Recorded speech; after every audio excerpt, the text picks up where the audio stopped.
అరే రైతులకు ఇది అక్కే రాదా, రైతులకు ఈ గొర్రెలు అక్కే రావా, మాకు చెక్కులు ఇస్తే మేమే ఇక్కడ తీసుకుంటామని చెప్తే ఎందుకు ఇల్లే కేసీఆర్ గారికి ఆయనకు నాకు చనువు ఉండే, నేను ఆయన దగ్గర పోయి చెప్పినా కదా. మరి రైతులు నాశనం అయిపోతాను మా వాళ్ళు, మేము 1980 నుంచి నానా తంటాలు పడతాను దీనికోసం, మరి రైతులు పాడైపోతానులే అని చెప్తే వినాలి కదా. ఆల్రెడీ మీరు తప్పు జరుగుతుందని కేసీఆర్ కి చెప్పారు, చెప్పినా కూడా తను వినలేదు, మిమ్మల్ని తప్పించారనుకోవచ్చా ఆ విషయంలోనే? ఆ విషయంలే కదా నన్ను తప్పించింది.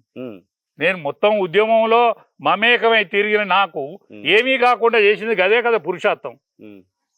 దాన్ని ఇచ్చి మా వాళ్ళని ముంచుడే కదా, నన్ను చైర్మన్ చేసి మా వాళ్ళని ఎట్లా బొండిగా విసుకాలనే కదా. మళ్ళా ఇంకో పిల్లని చేసిండు, ఆయనకేం తెలియదు. గట్లే నాశనం చేసిండు. గొల్లోళ్ళను ముంచుండు, ముదిరాజులను ముంచుండు, తాటి ట్యాపర్స్ను ముంచుండు, అనేక బడుగు బలహీన వర్గాల ఉసురుదలుగా నాశనం అయిపోయిండు. ఎందుకు నాశనం అయిండు? బడుగు బలహీన వర్గాలు ఏడితే ఆ శాపం కోసమే నాశనం అయిపోయిండు. ఇప్పుడు 700 కోట్ల స్కామ్ ని విచారణ ఏ విధంగా చేస్తే న్యాయం జరుగుతుంది అంటారు? అంటే రేవంత్ రెడ్డి అందరి మీద ఎగురుతాడు కదా, దొరికిన దాన్ని చేస్తే మంచిది కదా. ఇప్పుడు అందరి మీద ఎగిరిన దానికంటే అది దొరికిన దాన్ని చేస్తే అయిపోతుంది కదా. ఎవరు చేస్తే వాడు శిక్ష అనుభవిస్తాడు కదా, ఎవరు తప్పు చేస్తే వాడు అనుభవిస్తాడు కదా. డెప్త్ గా విచారణ చేయాలంటారు. డెప్త్ గా విచారణ చేస్తే, ఒక మెజిస్ట్రేట్ ద్వారా డెప్త్ గా విచారణ చేస్తే అది ఎవడు తప్పు చేసిండో దాన్ని దొరుకుతాడు. ఏంది మరి వరుసగా ఈ స్కామ్లు ఏంది కంప్లీట్ గా తక్కువని ఇన్ని రోజుల నుంచి బయటికి రాంది, సడన్ గా ఇప్పుడు అధికారం కోల్పోగానే స్కామ్లని బయటపడుతుంది? అధికారం ఉన్నంత సేపు స్కామ్ ఈ యువతలకు ఎందుకు వస్తుంది? అధికారం కోల్పోయిన యాక్షన్ తీసుకోవచ్చు కదా. స్కామ్ అధికారం కోల్పోయిన తర్వాతనే స్కామ్లు యువతలకు వస్తాయి కదా. ఎప్పుడైనా అధికారం కోల్పోయిన తర్వాతనే స్కామ్లు యువతలకు వస్తాయి. రేవంత్ రెడ్డికి ఒక మంచి ఛాన్సు, ఆయన నిజంగా నిరూపించుకోవాలనుకుంటే కేసీఆర్ మీద ఈ స్కామ్లు అన్నిటి మీద కూడా విచారణ చేయొచ్చు, చెయ్యాలనే నేను డిమాండ్ చేస్తున్నా. చూసాం ఇప్పుడు 700 కోట్లు అంటున్నారు, అంటే మీరున్నప్పుడు పరిణామాలు ఎలా ఉండే సార్?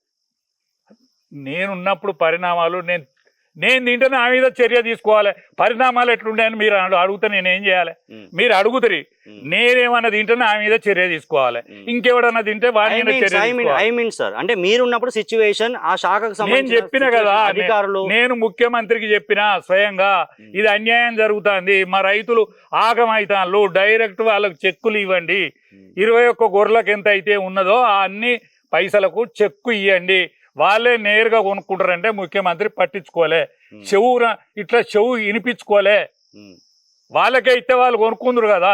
ఏ స్కీమ్ ఉండవు, ఇటువంటి లతకొరతనం ఉండకపోవు కదా. విచారణ జరిపియాలి, అక్కరనుకుంటే న్యాయ విచారణ జరిపియాలి. దానిన ఎవ్వడు దోషి అయితే వాడిని ఖచ్చితంగా నిలబెట్టాలి, ఎవ్వడు దోషి అయితే వాడిని నిలబెట్టాలి. ఒక్కటే స్కామ్ కాదు, బీసీల పేరు మీద ఓట్లను లాగిన అనేక స్కామ్ల మీద కూడా న్యాయ విచారణ జరిపించాలి.